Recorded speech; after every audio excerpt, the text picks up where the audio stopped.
자, 그리고 이제 두 번째로 이제 오늘 저녁에 우리가 살펴볼 본론이에요. 그게 계시록 8장에서 11장까지의 내용입니다.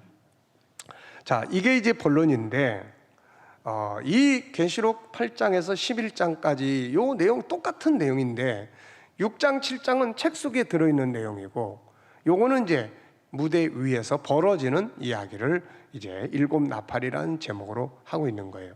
근데 이걸 우리가 이해하기 위해서는 이거하고 마태복음 24장하고 계시록 6장, 7장이 똑같은 것처럼 이 계시록 8장과 11장까지의 내용하고 똑같은 내용을 다니엘서에서 먼저 봐야 한단 말이에요. 그게 다니엘서 어디라고 그랬어요? 11장 40절부터 12장 3절까지의 내용이에요. 그 내용하고 이 계시록 8장하고 8장에서 11장까지하고 이 내용이 이게 똑같은 거예요. 똑같은 거. 자, 인류의 역사는 이제 여기가 창세기 1장 출발점이라고 생각을 해보세요. 여기가 출발점, 창세기 1장. 그러면 다니엘 시대가 어디냐면 요쯤 돼요. 다니엘 시대. 그래서 다니엘서는 요 다니엘 시대, 다니엘이 살고 있던 요 시대가 바벨론이라는 나라가 지배하고 있었어요. 역사적으로. 여기서부터 이제 쭉 이야기를 하는 거예요. 여기서부터. 언제까지 이야기를 하냐면은 마지막 예수님 재림하시고 하나님 나라가 임하는 요때까지의 이야기를 다니엘서에서 쭉 하는 거예요. 그러니까 다니엘서는 역사가 순서대로 잘 정리가 되어 있어요. 근데 마태복음 24장, 계시록 6장, 7장 요 내용을 보면은 역사가 순서대로 되고 있다보다는 사건별로 그냥 쭉 이야기를 해놨어요. 그래서 이게 언제 벌어지는 거야 이거? 이거는 잘 이해가 안 돼. 근데 다니엘서는 이게 시간대별로 시대별로 쫙 설명이 되어 있기 때문에 이게 일어나는 시대가 이 시대구나, 다음 시대에 이게 오는구나, 이거를 이해하기가 쉬워요. 그리고 요한계시록은 이제 본론이 8장인데 이 8장이 첫째, 둘째, 셋째, 넷째 나팔을 불잖아요. 그 나팔을 부는데 요거는 맨 끝에 벌어지는 이야기예요.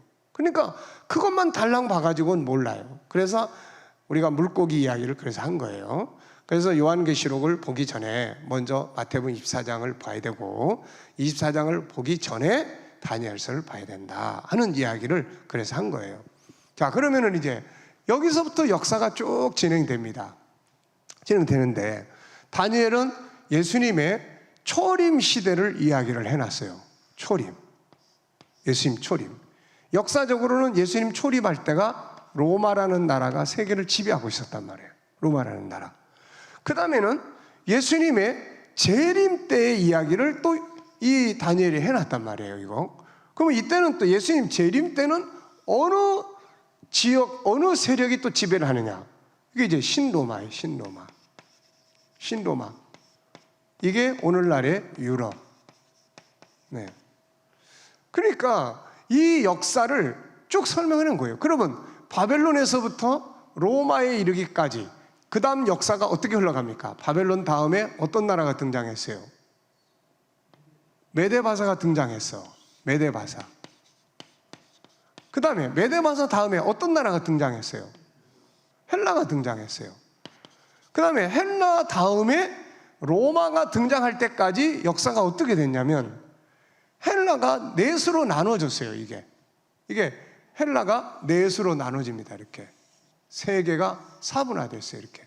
그래서 로마라는 거대한 제국이 등장하기 전에 헬라라는 나라가 사라지고 난 다음에 그 알렉산더의 장군 신하 네 사람이, 알렉산더가 30살에 일찍 죽었잖아요. 그러니까는 알렉산더가 죽고 난 다음에 그가 지배하던 어마어마한 세계가 그 밑에 신하들 네 사람에 의해서 쫙 나눠진 거예요. 이게 쫙 나눠졌어요. 그래서 남쪽 이집트, 북쪽 시리아, 뭐 동쪽 이 본토, 그 다음에 이쪽은 인도 지역, 이렇게 네 지역권으로 세계가 쫙 나눠졌어요. 그래서 우리가 클레오파트라라든지 이런 사람들은 이때 요 남쪽, 갈라진 남쪽 이집트 왕조에서 나중에 이제 클레오파트라 같은 사람들이 등장을 한 겁니다. 그래서 지금 이 다니엘서 이제 11장 40절부터 12장 3절까지는 이제 이런 이야기예요. 자, 우선은 요 앞에 11장 39절까지 요 앞부분은 어디에 대한 이야기냐면은 요 때의 이야기예요. 요 때. 그러니까 요 때가 뭐냐면은 구약의 마지막 때예요. 구약의 마지막.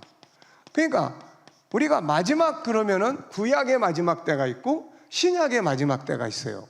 구약의 마지막 때는 어떻게 끝납니까? 예수님이 초림하시면서 구약이 끝나는 거야. 그래서 예수님 초림 직전을 가리켜서 뭐라 그래요? 구약의 마지막 때 이렇게 이야기하는 거야. 그러고 난 다음에 이제 신약의 마지막 때는 예수님이 재림하시기 직전이에요. 그래서 신약도 예수님 재림하시면 이제 끝나버려요, 이제. 그래서 인류의 역사가 끝나버리고 하나님의 영원한 나라의 역사가 우리에게 임하게 되는 거예요. 네. 그래서 다니엘서 11장 1절부터 2절부터 39절까지는 요때 이야기, 요때 이야기. 넷으로 나눠지고 나더니 북쪽과 남쪽이 계속 전쟁을 하더라. 그러더니 그 북쪽에서 이때 이 신앙을 대적하는 구약의 적그리스도가 이게 등장하더라. 그러고 나더니 예수님의 초림이 있다. 근데 신앙의 마지막 시대도 세계 정치가 이 비슷하게 흘러간다는 거예요, 이게. 그래서 신약의 마지막 때도 세계가 이렇게 네 지역권으로 나눠진다는 거예요. 네 지역권으로. 그래서 북방, 그 다음에 남방, 그 다음에 동방, 서방. 서방은 유럽, 동쪽은 우리 아시아, 중국을 중심으로 해서 우리 아시아권. 자, 이 남방의 세력, 이게 이제 우리가 다니엘서 11장 40절로 이제 여기 45절까지를 보면은 여기에 이제 네 개가 나눠지면 이제 북쪽이 남방왕을 공격하러 와. 근데 이 남방왕의 중심은 어디예요? 어느 땅이라고 그랬어요? 영화로운 땅, 거룩한 땅. 어디입니까? 예루살렘이란 말이에요. 이 예루살렘. 그러니까 여기는 이 예루살렘이라는 곳이 딱 지정이 돼 있어요. 북방왕이 일이 내려오는 거야, 일이. 그러면 이제 이 북방의 세력은 도대체 누구냐, 이거. 북쪽에서. 이거를 우리에게 알게 해주는 곳이 어디라고 그랬어요? 에스겔서 38장, 39장이라고 그랬어요. 이 에스겔서는 이스라엘 민족을 중심으로 한 역사를 설명을 해놓고 있는 책이에요. 당시에 이제 이 바벨론에 의해서 두 번째 공격을 당할 때 이 에스겔이 잡혀갔잖아요. 바벨론에 잡혀가지고 선지자로 부름을 받고 자기 민족의 미래가 쫙 계시로 받은 거예요. 그래서 이제 두 번째 잡혀갔으니까 거기 가서 기도하는 가운데 세 번째 예루살렘 완전히 무너지는구나. 이걸 본 거예요. 그 다음에 어떻게 될까? 무너지고 이스라엘 백성들이 세계로 흩어지는데 그 다음에 어떻게 되는 거지, 이거? 그리고 하나님께서 알려주시는데 다 돌아온다는 거야. 세계에 있는 유대인들이 다 그 땅으로 돌아온다는 거예요. 다 돌아오게 된다. 이게 37장까지 이야기예요. 그럼 이제 돌아오고 나서 뭔 일이 벌어지느냐? 전쟁이 일어난다는 거예요. 그래서 이 북쪽의 세력과 남쪽의 세력, 북쪽의 세력이 여기서도 이제 예루살렘을 치러 내려온다고 이야기를 해요. 거긴 더 노골적으로. 그래가지고, 근데 이 북방의 세력에 대해서 아주 잘 설명을 해놨어요. 그래서 그 의미들을 종합해 보니까 이건 러시아권, 이 구소련권, 러시아권, 그리고 거기에 뭐 이란, 페르시아 뭐 이런 그 이슬람권 다 종합해 보니까 이게 그쪽 다 연관성이에요. 그래서 요 러시아권이 바로 이렇게 예루살렘을 침공하는 이 전쟁이 있구나. 그런 다음에 이제 40장부터는 이제 뭔 이야기를 하고 있냐면은 40장부터 그 전쟁이 끝나고 전쟁을 통해서 북방왕이 다 심판받는다. 만약에 그 북방의 러시아면 공산주의의 종주국 다 심판받는 거예요. 하나님께서 주님 재림하시기 전에 심판받을 민족, 심판받을 사상, 심판받을 것은 다 심판을 하는데 심판의 방법 중에 하나가 전쟁이에요. 하나님이 쓰시는 도구 중에 하나가. 그래가지고 그리고 나서 이제 40장부터 예루살렘 성전 건축이 막 이루어지는 거예요. 이게. 그래서 이스라엘 민족을 중심으로 한 역사는 에스겔서를 우리가 살펴보면 이런 문제들이 거기서 또 이야기될 수밖에 없잖아요, 이게. 그래서 이 전쟁이 북방의 세력이 남방, 그러면 이제 자연스럽고 그렇게 이스라엘의 절대적, 이스라엘을 그러면 우선 이스라엘이 그 땅에 돌아와야 되는데, 우리가 만약에 100년 전에, 아니 그럴 필요 없이 뭐 한 80년 전에 성경을 본다면 이게 도대체 뭐지 이거? 왜 아직 이스라엘이 그 땅에 와서 나라를 안 세우고 있다? 이스라엘이 없어, 지구상에 나라가. 그러니까 이 예언은 해석하기가 참 힘든 예언이에요 이게. 근데 1948년 5월 14일 날 이스라엘이 그 땅에 와서 나라를 탁 세우는 거 보고, 아 이거 마지막 시대로 가는구나 이거. 왜? 이스라엘이 돌아와야 이제 이게 내려올 수 있는 이게 되잖아요 이거. 그래서 이스라엘 백성들이 그 땅에 와서 나라를 세우고 독립을 하고 한 사건은 마지막 때의 인문편이라고 할 수 있을 정도로 중요한 사건이에요. 그래서 우리가 우리나라의 역사는 잘 몰라도 이 이스라엘의 역사는 잘 알아야 돼요 이거. 왜 그러냐면은 그게 하나님 나라의 역사와 연관되어 있기 때문에 그런 겁니다 이게. 자, 그래서 이렇게 이제 전쟁이 일어나. 그리고 난 다음에 뭐가 일어납니까? 이제 적그리스도가 이쪽에서 나와, 이제 이 서방에서. 자, 어쨌든 우리가 지금 만약에 앞으로 이 북방의 세력, 혹 러시아가 아니더라도 어떤 북방의 세력권이 예루살렘을 침공해서 내려가는 전쟁에 세계가 함께 참여하게 된다면, 아 이제는 끝이 오는 시대구나, 이렇게 보시면 되는 거예요. 그리고 나서 이제 12장, 여기 11장 40절로 45절은 이 전쟁을 이야기를 하는 거야. 근데 이제 12장 1절에 가서 보면은 그 전쟁이 끝나고 누가 나타나냐면 이제 적그리스도가 등장하는 거야. 이제 전쟁이 끝나고 적그리스도가 등장을 하고 나서 그 다음에 이제 창세 이후로 없었던 마지막 환란이 일어나고 그 다음에 예수님 재림하시고 하나님 나라가 임하는 거예요. 이게 이제 다니엘 11장 40절로 12장 3절까지 이야기해요. 그래서 전쟁, 그 다음에 적그리스도 등장, 그 다음에 예수님 재림, 그 다음에 하나님 나라에 임하는 거예요. 요 내용이 그대로 설명되고 좀 더 확장돼서 설명되어진 것이 이 계시록 8장에서부터 11장까지 7 나팔이라는 주제로 설명이 되고 있는 거예요. 그러니까 계시록 8장에서 11장 7 나팔은 자, 뭐가 있어요? 첫째, 전쟁이 있어요. 계시록의 마지막 사건은 여기서부터 벌어지는 거 하여튼 이 전쟁부터 마지막 사건, 마지막 무대가 시작이 되는 거예요. 그러니까 우리 시대에 만약에 그걸 딱 봤으면 아 이제 마지막 시대에 들어간다, 이렇게 보시면 되는 거예요. 자, 그리고 나서 이제 전쟁, 그 다음에 적그리스도 등장, 그 다음에 뭐예요? 이제 예수님 재림, 이런 순서예요. 그래서 7 나팔이 첫째, 둘째, 셋째, 넷째는 요 전쟁이에요. 전쟁. 그 다음에 5째 나팔, 요 적그리스도가 등장하는 나팔이에요. 6째 나팔은 적그리스도가 심판받기 위한 마지막 무렵에 벌어지는 이야기예요. 동서전쟁. 그러면 7째 나팔, 예수님 재림하시는 거예요. 요 구조가 이루어져 있다, 그런 이야기예요. 자, 이 8장은 8장에서 11장까지는 총 7개의 나팔이 등장을 해요. 나팔. 예수님 나팔 불 때 우리 예수님 오신다고 찬송 맨날 180장 그리고 부르잖아요. 나팔 불 때. 그래서 나팔이 총 몇 개가 부냐면 7 나팔이 부는 거예요. 7 나팔. 자, 보십시오. 6절, 8장 6절부터 보겠어요. 7 나팔을 가진 7 천사가 나팔 불기를 준비하더라.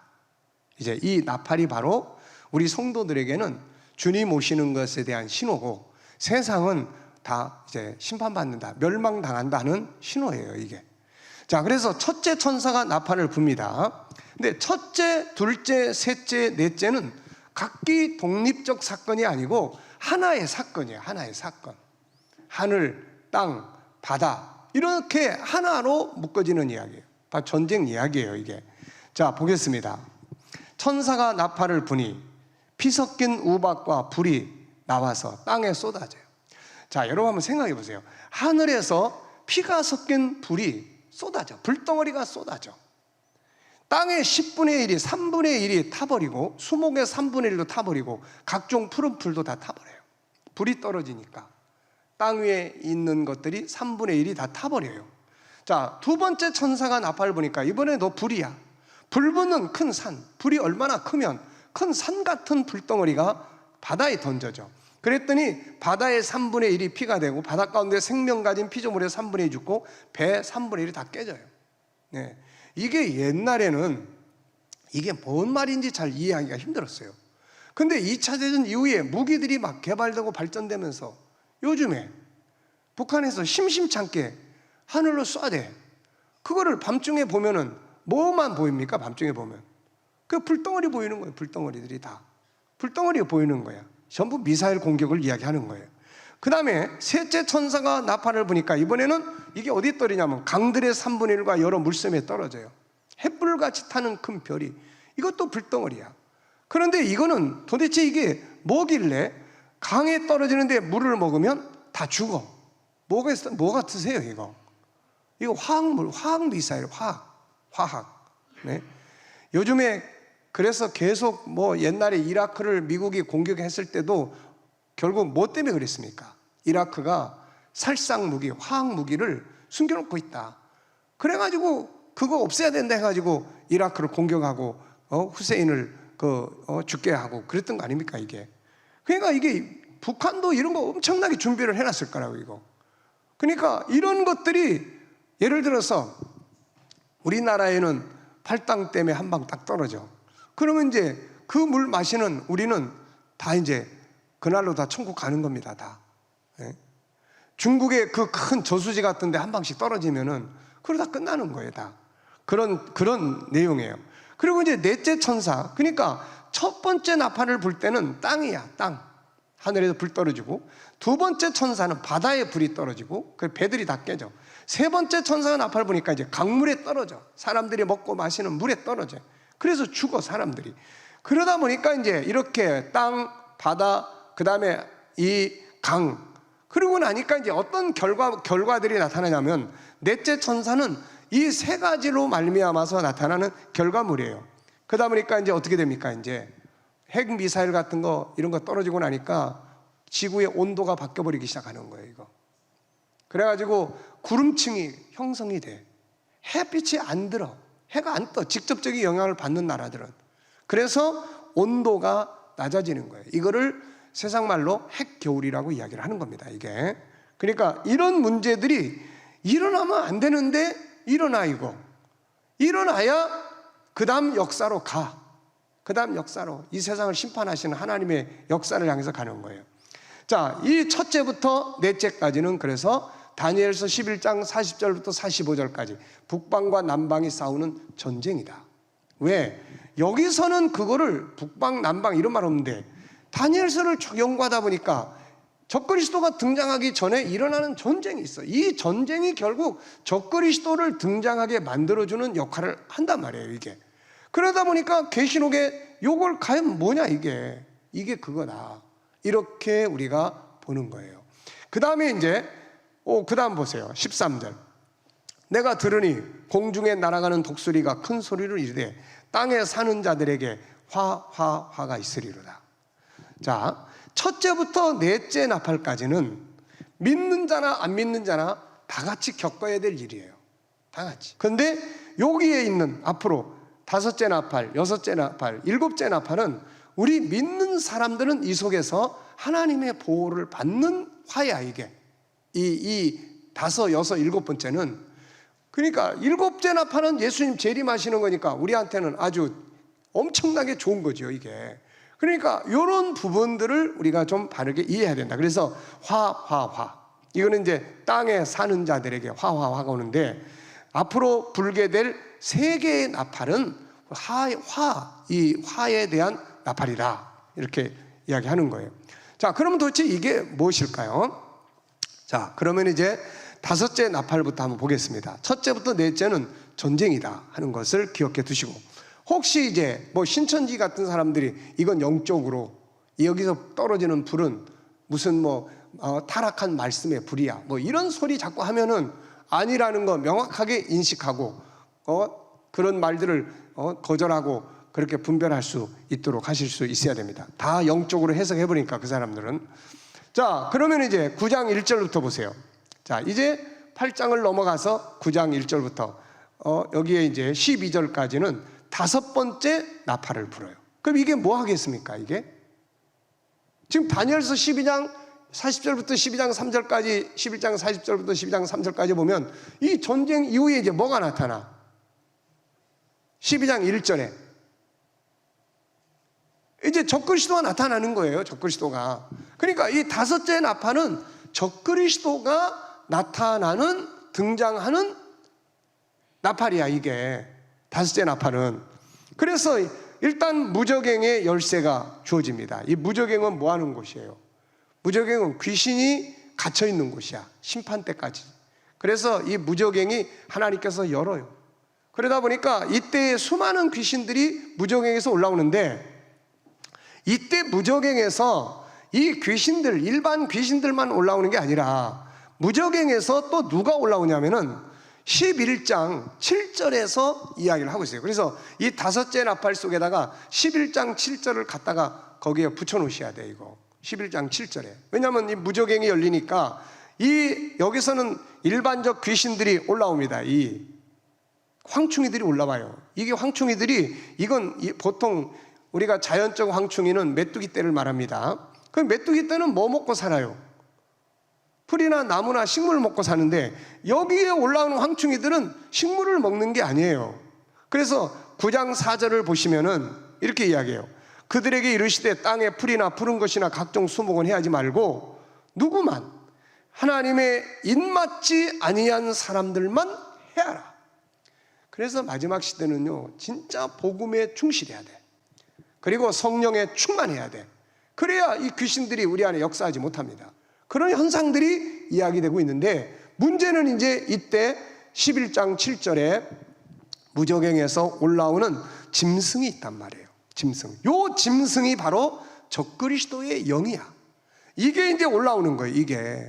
이게 다섯째 나팔은. 그래서 전쟁 이후에 황폐된 사람들의 심리 상태를 보여주면서도 한편에서는 적그리스도의 영이 올라오는 것이 다섯째 나팔이다. 그래서 11장 7절에 보면 그들이 그 증언을 마칠 때 무저갱으로부터 올라오는 짐승이 그들과 더불어 전쟁을 일으켜 그들을 이기고 그들을 죽일 터인즉, 적그리스도가 올라와서 환난과 핍박을 가하는 장면을 말씀하고 있습니다. 그래서 이 사람이 이 존재가 등장을 하게 되면서 666표를 사용하고 경제 문제를 다루고, 한편에서는 세계 경제를 다시 복구하는 영적 존재예요, 이 사람이. 근데 이 짐승의 영이 그 사람 속에 딱 들어갈 때부터 이 사람은 적그리스도적인 미치광이 행세를 하는 거예요. 자, 이렇게 해서 이제 다섯째 나팔이 지나가요. 다섯째 나팔. 그러니까 이때는 성령 충만함을 받은 사람들, 복음의 확실성을 가진 자들은 이길 수 있는 거예요. 자, 이제 여섯째 나팔은, 이거는 이제 적그리스도가 다섯째 나팔에 등장을 했어요. 그러면 이제 적그리스도가 등장을 해서 이제 성도들을 핍박하는 기간이 3년 반이야. 42달 동안. 그래서 이 42달 마지막 무렵에 나타나는 사건이에요, 이게. 그래서 이 여섯째 나팔과 일곱째 나팔은 바짝 붙어 있어, 이게. 그래서 이 여섯째 나팔은 적그리스도가 등장을 했잖아요. 등장을 하고 나면은 42달 동안 교회를 핍박하고 자기를 신격화하고 미치광이 행동을 해. 그런데 그가 이 42달 동안의 행동을 하는 그 끝 무렵에 예수님 이제 재림하셔야 되잖아요. 재림 직전, 그때 더 재림 직전에 벌어지는 이야기예요. 그게 전쟁입니다. 동서 전쟁이에요. 자, 아까 말씀드렸죠. 우리가 성경을 읽어보면은 전쟁은 하나님이 심판을 해야 될 때 심판의 도구로 사용하시는 하나의 도구예요, 이게. 그래서 요 두 세력을 심판하고 나머지는 동서, 이게 이제 적그리스도 나타나서 요 둘이 이제 싸우게 만드는 거예요. 그게 여섯째 나팔이에요. 그래서 여섯째 나팔은 저 동서 전쟁이에요. 저 동서 전쟁에서 적그리스도가 이겨요. 이기고 나면은 이제 마지막으로 예루살렘을 없애버리려고, 예루살렘, 아마겟돈이라는 것은 그 예루살렘의 이스라엘 땅이야. 아마겟돈은 그리 내려갈 때 예수님께서 재림하시는 거예요. 그 상황들을 설명해 놓은 것이 스가랴서의 12장, 13장, 14장의 이야기고 요한계시록 19장의 이야기예요. 그러니까 그 상황들이 벌어지면 이제 다 끝나. 자, 여섯째 나팔 한번 보겠습니다. 여섯째 나팔은 이제 동서전쟁이야. 13절부터. 여섯째 천사가 나팔을 불매 내가 들으니 하나님 앞 금제단 네 뿔에서 한 음성이 나서 나팔 가진 여섯째 천사에게 말하기를 큰 강 유브라데에게 결박한 네 천사를 놓아주라. 네 천사가 놓였으니 그들은 그 연월 일시에 이르러 사람 3분의 1을 죽이기로 준비된 자들이더라. 그래서 큰 강 유브라데, 이 내용을 16장 12절에 보면 여섯째 천사가 대접을 큰 강 유브라데에 쏟으니까 강물이 말라서 동방에서 오는 왕들이 길이 예비돼. 그래서 유브라데 강은 바로 그 경계선이에요. 경계선. 이 유브라데 강에 지금 터키의 상류에서부터 유브라데가 흘러가기 시작하는데 거기에 수많은 댐들이 만들어지고 있어요. 우리가 다큐멘터리 찍을 때 이 유브라데의 최상류를 가서 봤어요. 그리고 거기서부터 이제 댐 몇 개들을 보고 내려왔는데, 그런데 이 댐들을 막으면서 밑에는 강물들이 마르기 시작하는 거예요. 이런 일들이. 그래서 이런 문제들이 앞으로 어떻게 진행될지 우리가 지켜봐야 되지만, 이걸 중심으로 해서 동서전쟁이 벌어지게 됩니다. 이때 동원되는 숫자가 16절에 보니까 마병대의 수가 2만만이에요. 2만만이면 얼마입니까? 이게 만이 2억이지, 2억. 그리고 이제 그때 사용하는 무기들이야. 이 밑에 보면은 이런 것들을 통해서 사람들이 지금은 상상할 수 없는 무기들이 계속 만들어지고 있어요. 자, 이렇게 해서 이제 여섯째 나팔이 지나갔어요. 그러면 이제 11장, 이제 9장 넘어가서 10장은 이제 무슨 이야기냐면은, 이제 9장 지나서 곧바로 이제 일곱째 나팔을 불어버리면 예수님 재림하시는 거예요. 그런데 이 10장이 들어있어. 10장. 그래서 10장을 도대체 뭐냐 이게. 이거를 이해하시려면 여러분들이, 우리가 그 음악 대회 같은 거 이런 거 하잖아요. 대회 끝나면 이제 상 줍니다. 상. 근데 무슨 상부터 줘요? 끝에 상부터 줘. 끝에 상부터. 그리고 마지막 금상이나 대상을 줄 때는 사회자가 어떻게 합니까? 그 뜸을 엄청 들여. 뭐 초청 가수도 나오고. 그래서 이 10장에서 초청 가수가 하나 등장을 해. 천사가. 그래서 이 천사가 등장해가지고 뭐라고 이야기합니까? 이 천사가 나와서 외치는 말이 딴 이야기 없어. 일곱째 천사가 나팔을 불면 하나님이 선지자들에게 예언한 그대로 다 이루어진다. 이 말을 하고 들어가는 거야 이제. 그게 10장의 내용이에요. 그리고 난 다음에 11장에 가서 11장 14절부터 마지막 일곱째 나팔이 불어요. 예수님 재림하시는 거예요. 자, 11장 14절 보세요. 둘째 화는 지나갔으나 보라, 셋째 화가 온다. 이 셋째 화는 뭐예요? 예수 재림이에요. 이것이 세상 사람들한테는 마지막 끝의 화입니다. 성도들에게는 환영의 나팔 소리죠. 신랑 되신 주께서 오시는 거니까. 자, 그래서 일곱째 천사가 나팔을 불매 하늘에 큰 음성들이 나서 이르되, 자, 무슨 일이 벌어집니까? 이제 세상 나라가 누구의 나라가 돼요? 우리 주와 그의 그리스도의 나라가 돼요. 그가 세세토록 왕노릇 하시리로다. 이때는 아멘을 하셔야지.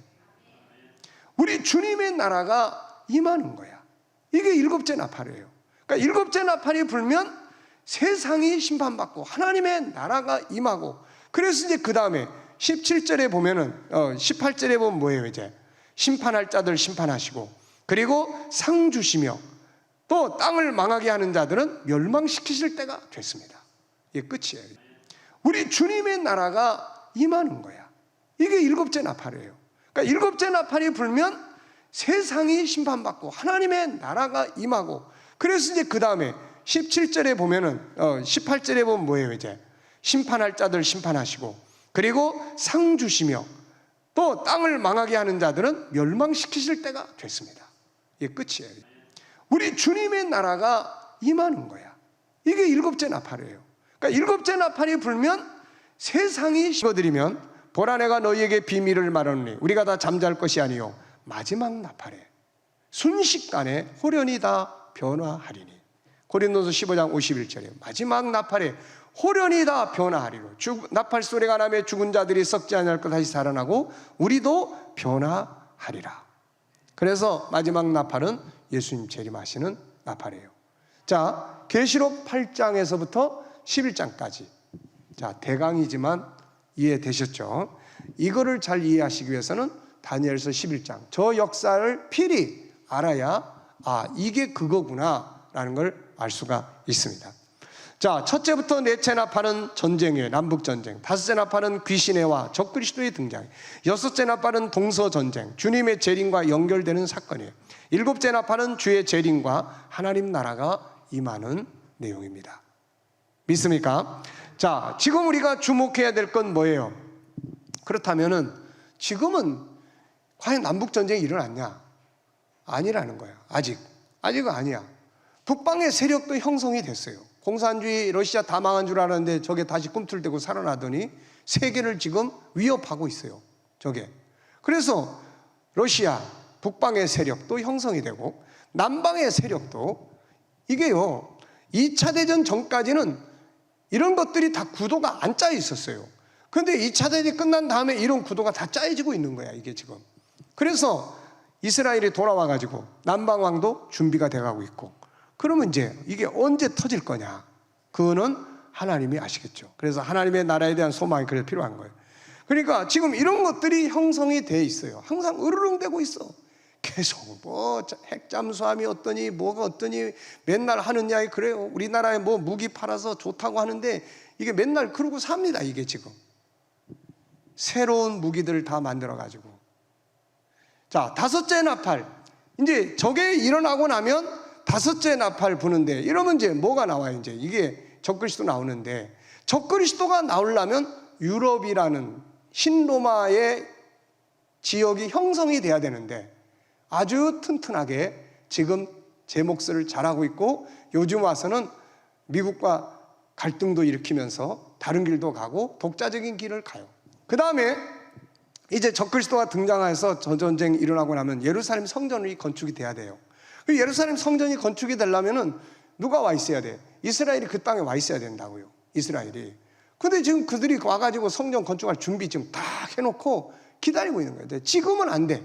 지금 만약에 성전 건축하겠다고 그 성전터에 이슬람 사원이 있는 거기에 들어갔다가는 당장의 그날로부터 팔레스틴 테러 일어나고 난리도 아니에요. 그러니까 지금 못하고 있는 거예요. 준비하고 있죠. 그러니까 어떻게 보면 마지막 때로 들어가는 무대 앞에 다 서 있어요. 지금 요 시간이 10년이 걸릴지 20년이 걸릴지 100년이 흘러갈지는 모르지만 옛날처럼 몇백 년 몇천 년 이렇게 가는 건 아니야.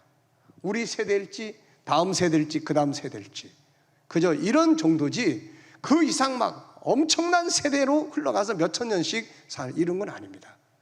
그래서 지금 우리가 이런 부분들을 항상 뉴스 보잖아요. 일반적인 징조, 사회적 징조, 전염병 일어날 때 예수님이 이렇게 마태복음 24장에서 누가복음 20장 이런 이야기 하셨는데, 자연재해, 막 자연 파괴, 이게 단순히 뭐 기후변화다 이런 개념으로만 보지 말고 예수님은 그런 걸 다 예언을 해놓으신 거예요. 이게 다 그런 문제. 디모데후 3장에 있는 것처럼 사람들의 인성이 파괴되고 그런 심리적 질병에 시달리는 사람들이 엄청 많아지고 이런 문제들이 벌어질 때마다 마지막 때 하나님의 형상 회복이 참 중요하다. 이게 다 깨져가고 있으니까. 그리고 저런 전쟁이나 이런 일들이 벌어질 때 이게 다니엘서. 그래서 우리가 다니엘서 1, 2, 12장, 마태복음 24장, 계시록 22장, 이거는 우리가 그냥 열심히 읽어야 합니다. 열심히 읽고 외우다시피 하고 사셔야 돼요. 이거. 그러면 세상을 볼 수 있는 눈이 열리게 되는 거예요. 자, 이제 내일 저녁에는 이제 보충 설명을 하려고 그래요. 보충 설명이 창세기 12장부터 22장 5절까지인데 이 내용이 더 길어, 본론보다. 왜냐하면 이제 본론은 간단하게 설명을 했어요. 뉴스로 말하면 뭐 8시에 어디에서 교통사고 벌어져서 사고 몇 명, 요렇게. 근데 이제 나중에 그 또 뭐 유튜브 방송이나 또 뭐 일반 방송에서 해설하잖아요. 그거에 대해서. 거기에 대해서 막 1시간, 2시간씩 보충 설명을 해. 이런 구조예요. 그러니까 본론은 간단 명료하게 딱딱딱 이야기를 했는데 이제 12장부터는 아주 중요하게 우리가 알아야 될 내용들. 그게 뭐예요? 적그리스도에 대해서. 이거 적그리스도에 대해서 마지막 때에 사는 사람들은 적그리스도를 잘 알아야 돼요. 그 다음에는 예수 재림에 대해서, 그 다음에 하나님 나라에 대해서, 여기에 대해서 아주 구체적으로 오늘 7째 나팔 불 때 하나님 나라 한 구절에다 넣어놨어요. 세상 나라가 우리 주와 그리스도의 나라가 되어 세세 영원토록 이루어질 것이다. 한 구절 속에 딱 넣어놨는데 이거를 이제 이렇게만 해가지고는 소망이 안 생겨. 그래가지고 21장, 22장의 2장 속에다가 상세하게 풀어놓은 거야 이제. 그래서 내일 저녁에는 그 12장부터 22장 5절까지를 정리를 하려고 합니다. 그리고 이제 내일 새벽 시간에 적그리스도의 이야기가 이제 내일 많이 나와요. 그러려고 하다 보니까 창세기 3장 15절을 이제 우리가 좀 알고 있어야 돼요. 그 역사를 설명하기 위해서. 그래서 내일 새벽 시간에, 전에 우리 금요 기도회 때 이야기했었지만 내일 새벽 시간에는 창세기 3장 15절을 한 번 더, 그래서 적그리스도의 역사를 한번 쭉 살펴보고 그 다음에 마지막 적그리스도의 이야기를 내일 저녁에 우리가 해보려고 하는 거예요. 왜냐하면 12장, 이 계시록 12장, 13장, 14, 15, 16장까지가 적그리스도하고 관계된 이야기예요. 이게 12장부터 16장까지가. 그리고 17장, 18장은 이제 적그리스도의 세계가 망하는 거야, 이거. 그리고 19장은 예수님 재림하셔가지고 적그리스도를 잡아 지옥에 넣어. 그러니까 12장부터 19장까지가 다 적그리스도의 이야기예요, 이거. 그래서 이 적그리스도의 역사에 대해서 우리가 좀 알아야 되는데, 그 역사를 설명하는 말씀이 창세기 3장 15절이에요. 그래서 내일 새벽에 이야기를 좀 들으시고, 오시는 분들은 여기 들으시고, 못 오시는 분들은 집에서 들으시고, 내일 저녁에 오시면 이야기가 쉬워져요. 여러분, 요한계시록의 이야기가 어렵지 않잖아요. 다 쉬워요. 앞에서 다 설명을 해버렸으니까 이거 보니까 요건 요 내용이고 요건 요 내용이고 요건 요 내용이네, 이거 다 이해 충분히 하는 거예요.